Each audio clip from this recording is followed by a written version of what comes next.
삼성전자 다음주 월요일 주가 전망입니다. 불안한 삼성전자 과연 반등은 가능한가?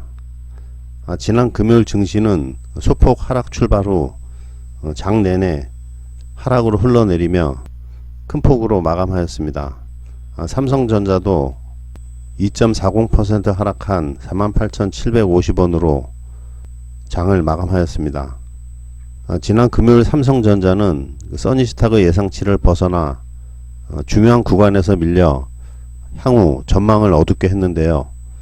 지난 목요일 장에서도 약세로 마감해서 추가로 강하게 밀렸습니다. 다만 본격적인 하락으로 보기엔 무리가 있고 미 선물도 소폭 반등 마감해서 월요일 장은 반등 가능성도 충분합니다. 참고로 향후 기술주 투자에 참고가 될 만한 지난주 미국 월가 분위기를 소개해 드리겠습니다. 한국 경제의 월가 소식입니다. IT주를 일단 정리했다는 한 펀드 매니저의 얘기입니다. 올 초만 해도 S&P 500 지수가 내년 말이면 5천까지 오를 것이라고 그는 말했는데요. 월가의 주식 포트폴리오 매니저인 그는 미 중앙은행이 제공하는 거대한 유동성 그리고 꺼지지 않는 미국 경제의 불꽃이 역사적 상승장을 이끌 것이라고 내다봤습니다. 하지만 올 2월부터 본격화된 코로나 바이러스 확산으로 미 증시는 꼬꾸라졌고 지난 3월 23일 S&P 500 지수는 2237.40까지 떨어졌습니다. 현지 시간 20일 S&P 500 지수는 2971.78까지 올라 다시 3000선 턱밑까지 다가섰습니다. 2999포인트는 200일 이동평균선이 지나는 지역입니다. 월가에서는 S&P 500이 강력한 저항선의 상단인 3000을 넘기기 쉽지 않을 것으로 예상해 왔습니다. 강세론을 주창했던 그 포트폴리오 매니저의 대화 내용을 정리했습니다. 향후 뉴욕 증시는 어떻게 보는가? 시장에는 경제 재개에 대한 상당한 낙관론이 반영되어 있다. 지난 18일 바이오 기업 모더나의 백신 후보 물질 임상 1상 결과 발표에 시장이 3% 폭등하는 걸 보고 놀랐다. 현재까지 S&P 500 지수는 낙폭의 60% 이상을 만회했다. 여기엔 경제 재개에 대한 낙관론이 반영되어 있다. 경제 재개에 대해 보수적으로 접근해야 된다고 생각한다. 코로나 바이러스 2차 유행이 나온다면 백신이 나올 때까지 경제 재개가 뒤로 밀릴 수밖에 없다. 구글, 애플의 모빌리티 인덱스를 보면서 확산 상황을 매일 모니터하고 있다. 일단은 6월 초까지는 상황을 지켜봐야 한다고 본다. 기술주의 시장이 상승하고 있지만 실제 오르는 건 팩맨, 즉 페이스북, 아마존, 넷플릭스, 구글, 마이크로소프트, 애플, 엔비디아 뿐이다. 최근 포트폴리오를 좀 바꿨다. 일단은 오른 주식을 팔아 절대 수익률을 좀 챙겼다. 여기서 수익률을 올린 이들은 앞으로 한두 달 정도는 보수적으로 봐야 할 것이다. 이런 내용입니다. 그리고 이번 장에서 특이한 건 그 매수세가 그 IT주에서 가치주, 경기 순환주로 옮겨가지 않는다는 것이다. 이 때문에 시장이 왜곡되고 있다. 언밸런스한 시장이다. 이런 내용입니다. 이날 아마존과 페이스북은 사상 최고가를 경신했다.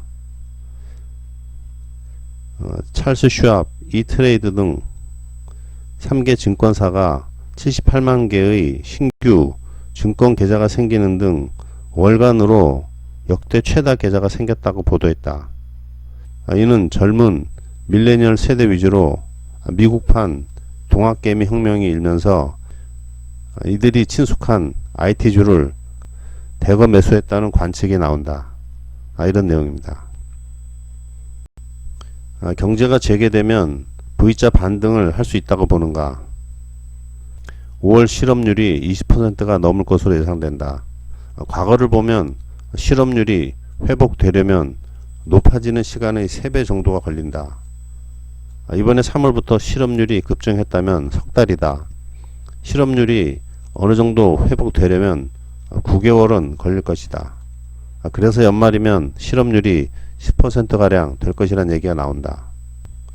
그리고 경기가 빨리 반등한다면 인플레이션이 생기는 게 아닌가. 유가가 연말까지 계속 오를 것이란 관측도 있다.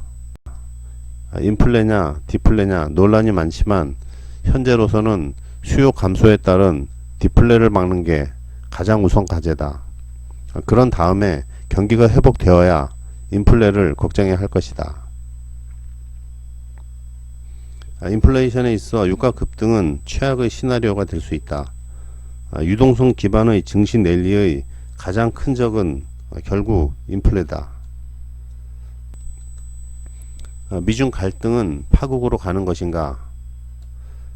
월가 대부분은 일단 트럼프 대통령의 정치적 쇼가 본질이라고 본다. 대선을 앞둔 상황에서 중국을 옹호할 유권자는 없으니까. 그러나 트럼프 대통령이 한번 얘기했듯이 모든 관계를 끊는 그런 상황은 오지 않을 것으로 생각한다. 이렇게 얘기했고요. 미국의 목적은 결국 중국으로부터 양보를 받아 위안화 절상을 이끌어내기 위한 전략이 아닌가 한다. 올해 말 미국 대선에 대한 예상은 그동안 금융시장은 트럼프 대통령이 승리하는 것을 기본으로 가격에 반영하고 있었는데 이번 코로나 바이러스 팬데믹으로 많이 흔들리고 있다. 여론조사를 보면 트럼프가 계속 지고 있다. 이대로 연말까지 간다면 어떻게 될지 모르겠다. 만약 2차 코로나 바이러스 확산이 일어난다면 트럼프가 필패할 것이라고 생각한다. 조 바이든 민주당 후보가 승리하면 시장에선 그동안 트럼프 재선을 가격에 반영했던 부분이 좀 빠질 것이다. 시장으로 봐선 바이든 승리는 호재는 아닌 것 같다. 여전히 시장은 트럼프에 호의적인 것 같습니다. 여기서 삼성전자의 월요일장을 예상해 보겠습니다. 이와 같이 월요일 삼성전자는 일봉 20선 아래에서 시작해서 다시 20선 위로 올라서는 반등을 가정해 봤습니다.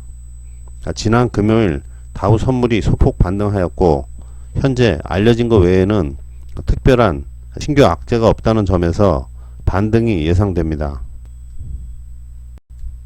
다음 주 주봉상으로 예상해 보면 주봉상으로도 5주선 위에 올라서는 장을 가정해 봤습니다. 다음 월봉으로 보면 삼성전자 월봉상으로 볼 때도 20선 위에 안정된 모습으로 올라서 있고 코스피나 반도체 등 주요 경기 전망이 그동안 악재가 많이 노출되었다는 점에서 신규 악재가 새로 나올 것이 과연 얼마나 있겠나 하는 점에서 이제부터는 반등시 본격 상승이 나올 수도 있는 형국입니다. 다만 현재 기술적인 측면에서 단기적으로 분봉 30분, 60분, 120분에서 모두 20선 아래에 놓여 있고 일봉도 20선 아래에 놓여 있어서 단기적으로 볼 때 분봉 30분, 60분, 120분의 20선 위에 올라서고 일봉도 20선 위에 올라서는지 확인 후 매수에 나서도 충분한 상황입니다. 기존 보유자들은 홀딩하시고 신규 매수는 관망하는 것이 좋을 것으로 보입니다. 그럼 구독과 좋아요 부탁드립니다. 감사합니다.